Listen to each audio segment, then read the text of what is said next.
Peuple de Dieu, Ko Amar Elohim, ainsi parle l'Éternel. Écoutons la parole de Dieu telle qu'elle est contenue dans l'Évangile selon Matthieu au chapitre 21, du verset 12 au verset 13. Jésus entra dans le temple de Dieu. Il chassa tous ceux qui vendaient et qui achetaient dans le temple. Il renversa les tables des changeurs et les sièges des vendeurs de pigeons.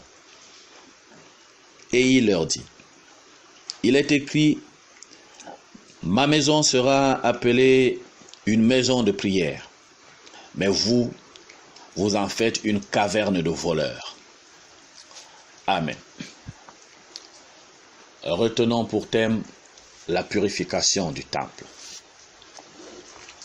À peine entré à Jérusalem pour entamer la dernière ligne droite vers le pic de sa mission, la mort sur la croix, Jésus-Christ, le roi des Juifs, entra dans le temple et se mit à chasser les vendeurs, acheteurs et autres trafiquants et dealers à coups de fouet, tout en renversant leurs tables et chaises, bref, leurs bureaux.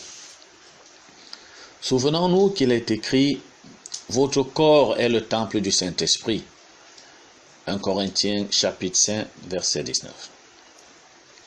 Ainsi, de même qu'il est entré dans le temple de Jérusalem, Jésus-Christ est entré dans l'humanité en général et en chacun d'entre nous en particulier, et constate malheureusement que notre corps est devenu l'objet de tout genre de trafic, de commerce, de désordre, de débauche et de toutes sortes d'abominations, même les plus inimaginables, d'abord de la part de ceux qui se disent siens, et puis encore de la part de ceux qui le renient.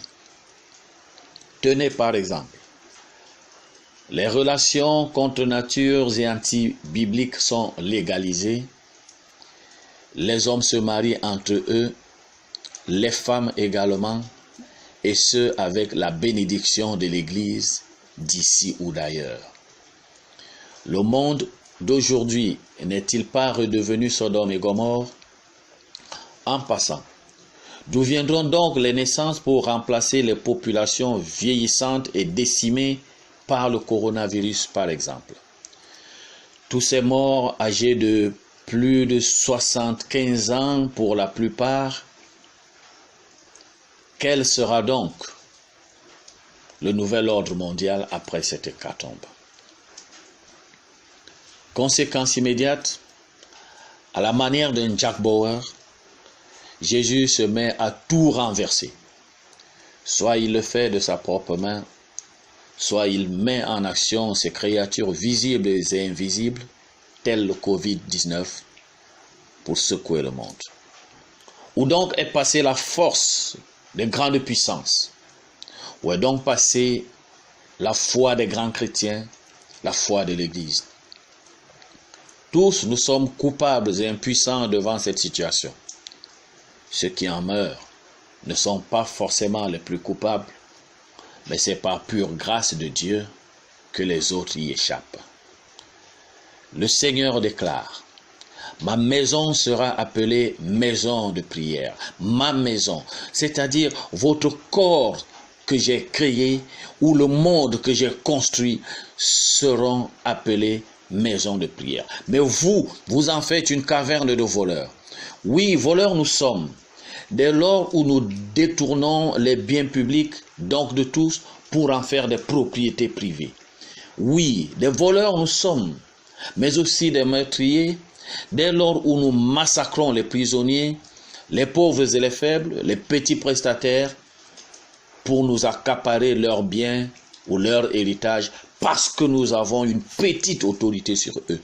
Oui, voleurs nous sommes, lorsque nous trafiquons des organes et des ossements humains, lorsque nous détournons, par exemple, la victoire aux examens et concours des uns pour les donner aux autres, lorsque nous vendons notre âme, propriété exclusive de Dieu au diable, pour de l'argent, pour le pouvoir et la gloire, et que sais-je encore.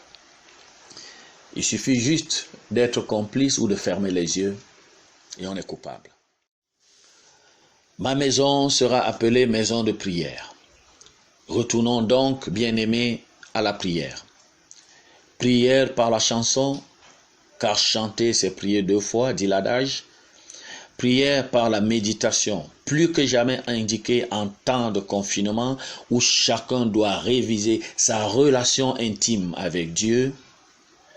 Prière pour que le Seigneur Jésus-Christ, le roi des rois, le roi de tous les présidents, nous sauve de cette pandémie dévastatrice, lui à qui obéissent même les vents de la mer, lui qui commande sur l'infiniment grand et sur l'infiniment petit, lui qui tient l'intelligence des chercheurs, des médecins et autres savants, lui qui a même vaincu la mort, lui qui dit « Je suis le chemin, la vérité et la vie, nul ne vient au Père que par moi. » Jean chapitre 14 verset 6, comme pour dire « Cette pandémie ne sortira du monde que par moi. » Mais nul ne sait, ni le jour, ni l'heure, ni le lieu, ni la manière, Dieu seul sait.